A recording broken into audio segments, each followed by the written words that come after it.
I bid you welcome.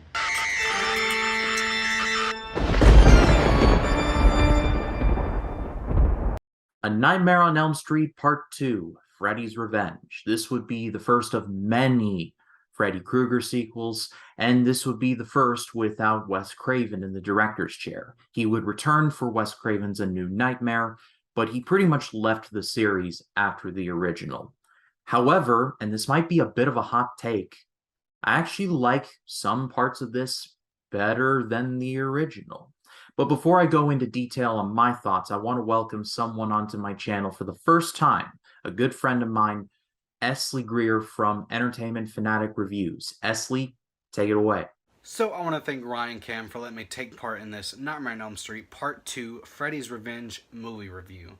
Now I have talked about this movie on my channel, but that was way back when I created my channel, or at least when I first started making videos back in 2018, so it's been about 4 years since I've watched any of these movies, and he reached out to me and asked me if I wanted to do it, and I said sure, so here I am, last minute talking about it, but I'm going to be giving my positives and negatives with this film because, to be honest, I do find this one to be very underrated in the Nightmare on Elm Street franchise. Now, before I get into it, there are a lot of homoerotic undertones, which may or may not make some people comfortable, but as someone that's part of the community, I dig it for that. And might I shout out Scream Queen, My Nightmare on Elm Street, which is a great documentary talking about Mark Patton, who played Jesse in this film. But without further ado, let's get into the negatives. My main negative with this film is the pool scene, which is also one of my favorite parts about this film, mainly because,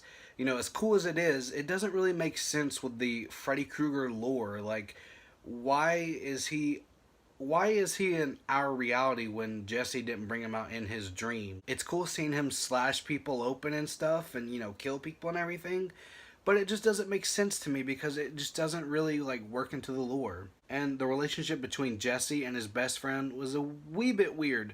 But, now that I'm 23, looking back upon it, I see what they're doing. But I just found the relationship really weird because, the first thing, Jesse's best friend is, making fun of him, getting in fights with him and everything, pantsing him at school. And, it was just really weird. But then, throughout the film, they start to grow closer to each other and become friends. But I think they're hinting around to, more than just friends. But yeah. And another thing that I have a problem with is the pet bird scene. No, it's not because I'm an animal lover or anything.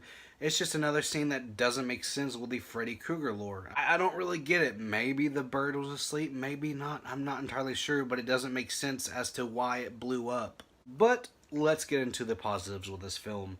My main positive with this film is Freddy Krueger himself. This is possibly, or it is the scariest that Freddy Krueger has ever been, in my opinion. That scene, the pool scene where he's looking at the camera, is just really creepy. I'll show a picture because that scene right there, at least that image right there, just scares the crap out of me. Another thing that I like about this is the practical effects. I already mentioned Freddy and what he looks like, but most of the practical effects in here are pretty great, except for one where there's dogs with human faces. That just cracks me up every time. But one of my other favorite scenes is where Freddy pulls back, his scalp to reveal his brain.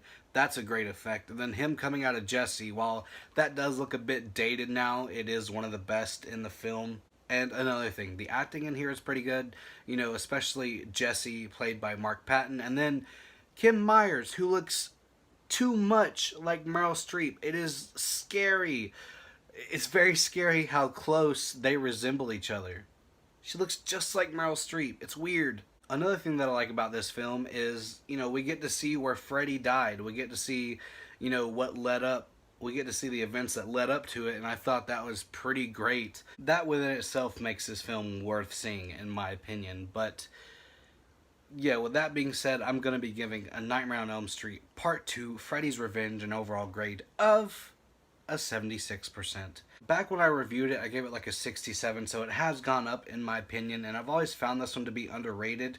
It was just a few things in this film that make me feel a bit uncomfortable, and there's a few things in here that just, really mess with the Freddy Krueger lore and just doesn't make sense. But Anyways, I want to thank you, Ryan Cam, for letting me take part in this review. Sorry it took so long to get back to you. But with that being said, I want to thank you guys so much for watching this video. And as always, I'll see you guys in the next one. Please go give Esley a subscribe and also follow him on his Instagram. Those links will be in the description. Esley's a good dude. Go check him out.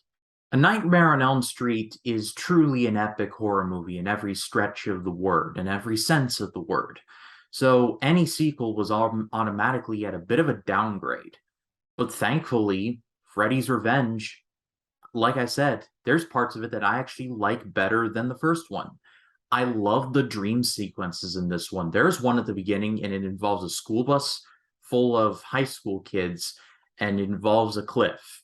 I'm sure you can put two and two together from there. Robert Englund is, of course, fantastic as Freddy Krueger. The movie actually does a surprisingly good thing by staggering Freddy out. The movie is not even 90 minutes long, and yet Freddy doesn't feel wasted. He has a few appearances. You don't see him a ton, but when he is on screen, he wrecks shop, which is exactly what you should do with Freddy Krueger. Also, another note, and kind of similar to Dracula's Daughter, is the fact that this movie, like Esley mentioned, does have a very big LGBT subtext. I believe there's a list online of the top 5 accidentally gay horror movies, and this is either near or at the top of the list. With that full knowledge, it's pretty hard to miss out on. As a matter of fact, there's a scene that takes place in how best to describe it and stay PC, a leather bar. Not to mention the Jesse character in an attack by Freddy. It's a deleted scene, but the scene was to involve Freddy taking one of his finger knives and sticking it in Jesse's mouth to simulate a BJ. And that's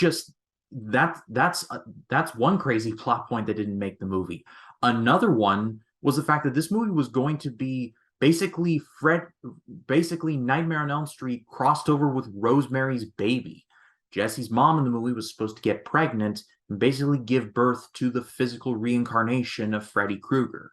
The idea was scrapped because one of the bigwigs at New Line Cinema was legitimately pregnant, and she didn't have any time for that, so it was scrapped. However, the plot point would be resurrected somewhat in A Nightmare on Elm Street 5, The Dream Child. But I would be very confident in saying that if you give me the choice of Nightmare on Elm Street 1 or Nightmare on Elm Street 2, I would honestly choose Nightmare on Elm Street 2.